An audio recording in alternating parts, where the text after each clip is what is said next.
Iyo mdara. Unere muso mbona wandinda kadhakwa ini nemda. Upi muso mbona wandinda kadhakwa ini. Inde mtara serious nemda. Makatouya mimi muso. Uchikumbira mfana zvakanaka ndikatokupai kuti tore mfana. Mundizi mfana saka pachanitsa pachiya. Sikaisuda kuti bhula zvikuti toda mari yangu. Muchatondiregererawo pandiri pacho pane noise. But ndachida kutotanga nekukumbira ruregerero kuna Ndunge. Ndatomboona message ake but ini ndangofunga kuti Ndunge is being Ndunge. Zimdanso Chanta Ndunge Youth has exposed Tinashe Mutaris and his company Nash TV for allegedly failing and refusing to pay him for his performance slot at Nishati's album launch held at the Aquatic Complex on September 13, 2025. Kusangana kwatikuita zvakare pachannel ino, channel yeZimwitness TV. Pandinodzoka nama-updates akasiyana-siyana uye ndinoti kana kari kekutanga kusvika pano ndinokumbira kuti ungobaya button rekusubscribe then turn on the notification bell kuitira kuti usarasikirwe neevery update yandinodzoka nayo pano nguva nenguva. Musician Ndunge Youth azongoya paFacebook achitaura iye kuti chatova chikumbiro ndiri kukumbirawo payment yekualbum launch yaNisha. Company inonzi Nash TV. I visited your office more than 5 times. Muri kungoti you will send me eco cash. Nanhasi hamsati maiwana here. Chidairai mafoni tizive than to ignore. Vamutarisi your PA ari kuti iye ndanzi ndisende eco cash. Isusu ikoko ndokubasa kwedu. If you feel kuti we must work for free to you, it's very wrong. I come here cause you not picking your calls now.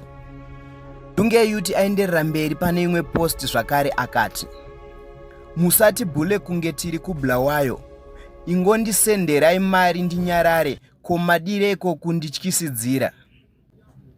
Uku ndokunyorwa kwaitwa iko naNdunge pamaposti aisa achitaura yekuti vamutarisi havasi kuda kumupa mari yake yaakaimbira kualbum launch yaNishatis.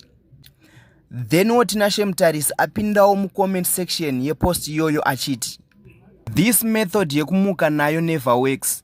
It gives you a lot of likes from people who hate me, yes, but does it gives you real followers? No. You asked to be included on the Rayma show. I refused because the last time you came wakadakwa zvakanyanya. You asked to be included on the Rayma show. I refused because the last time you came wakadakwa zvakanyanya. You want to spoil my name because of that. I do not owe anyone any money. They struck you ne copyright on Rayma's song because it's not yours. I made a mistake yekukuisa pedo despite people warning me about your selfishness, but it's fine Faname, we move. Wish you the best. I do not owe anyone any single cent in the industry. Tisingazive hedu kuti zveshuwa Ndunge akaenda kwavamutarisi akadhakwa here zveshuwa, asi azosvika pakuita kari kavidhio chaiko apo ataura iye kuti iyo mdara. Unere muso mbona wandinda kadhakwa ini nemda. Upi muso mbona wandinda kadhakwa ini. Inde mtara serious nemda. Makatouya mimi muso.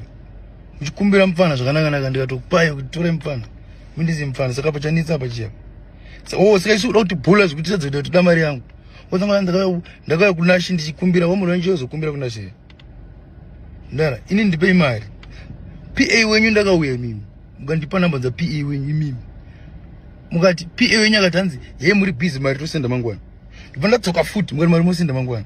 Svika izvezvi makusadaira makozi, makusadi. Maku ene mupindira comment section ndara sadaro ndara. Chikunitsa chi? Kongosenda mari wako, unisendera mari yangu wakanyarara chichikunitsa ipa. Ina ashande kuNashi Mudhara. Usandibhule ngori kuBulawayo. Ini andishande kuNashi Mudhara ndigadzire pendi inini. Talanzwa. Andite zvependi. Ndikazoimba Mudhara ndipe mari yangu chete. Papo zvatopera kuti zvodanzo zoti chichi. Iwe ndandaona wakawanda ndakamera saka pamaiti ndizo yakubasa kwenyu Monday. Mairera nyadzi. Saka maindisendera maprogram ekuimba maiti ndenchimba kuti.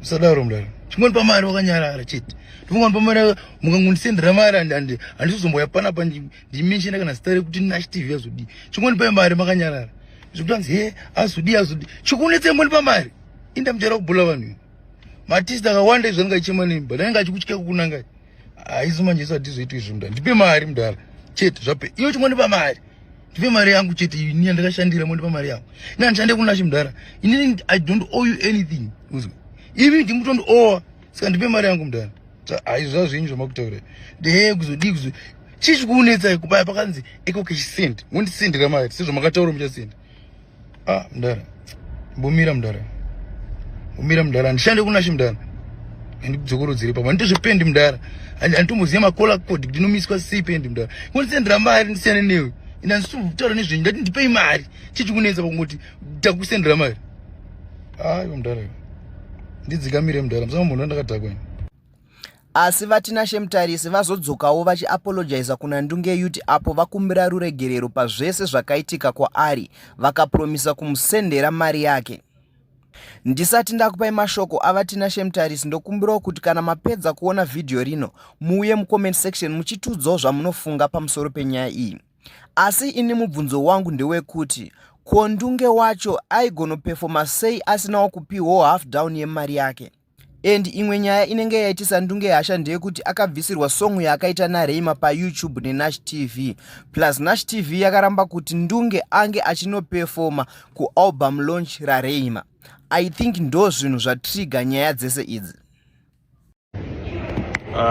Muchatondiregererawo pandiri pacho pane noise. But ndachida kutotanga nekukumbira ruregerero kuna Ndunge. Ndatomboona mameseji ake but ini ndangofunga kuti Ndunge is being Ndunge. But pandatozobvunza PA wangu zvechiwandudza kuti Ndunge haana kupiwa mari. So zvakaitika ndezvekuti pashow yatakaita yaNishi Ndunge akandisendera mamessages about 4 achiti aroda kuuya kushow. And then inini Ndunge ndomuziva kuti Ndunge anojamisa mafans. Uye baba ine nyaya yekuti Ndunge akambinga akaita kunge aitukwa nevanhu nenyaya yaRayma. Saka ndobva ndatoti kuna Ndunge iwo chiuya muperforme song yamakarekodha naRayma iyoyo. But unfortunately issue yakangoitika ndeyekuti Ndunge was not on the line up. Kune munhu wese akazviona. Saka asiri paline up mari yanga yakufana kubva kwandiri not kuNash TV. So ndakazoudza PA wangu ndobva ati how much should I give Ndunge? Ndobva ndati aiwa mupe $500 because Ndunge akaimba one song waona KNN and then ndobva azoimba yake, so that's the 2 songs. Ndobva ndamuti ndokupa $500. Saka ndoda kuti kuna Ndunge asi zvaakuzotaura ake zvekuti ari kubhuliwa aiwa handizvo, it's not true. Ndoda kungoti kuna Ndunge I'm really sorry. Utori nechichemo chakanyatsa kungoti Ndunge azongoitawo hasha vamitsa hasha haido hatichazvitaure because haateta kutotenderera. Chiwari chiripo ndechekuti Ndunge akatadzirwa, but Ndunge ndoda kukukumbira ruregerero nomwoyo wese wondiregerero mupana wangu. Ndiri munhu anonakirwa nemusic yake. Kune vanhu vanondifollowa vanoziva ndakatomboposta kasingaperi ndichisimbisa Ndunge. Ndakaposta papage pangu chaipo papersonal page yangu. So I'm very sorry Ndunge, you were supposed to come akochizotaura neni, but then kana munhu wagomboka hauudzirwe zvekuita. Ende chimwe chinhu chakaenda kunoitisa hasha ndechekuti ndakabva okay, I'll give you. Chimwe chinhu chakaitisa hasha ndechekuti ndakabva ndati kuna Ndunge takabva tabvisa song yekuti haona KNN mari mwese pachannel pake, of which maybe tasingafana kugara. I love you so much mfana wangu, ndakutokutumira mari izvozvo 500 ndaifanira kutumira ndokutumira izvozvo pa2 songs dzawakaimba, but wakasimbisa wakajambisa geto. Ende zvino izvi ndine urombo nekutambudzwa kwawaita uzosvika watondudza kuti wakauya kairi uchinzi ndokutumira iko cash. Pandatobvunza PA wangu izvozvo zvari kundudza kuti ndiri kuLilongwe ndikuenda kuKenya, ari kundudza kuti haana chaakakupa. And so you have got every right to book. I'm sorry about it. Sorry.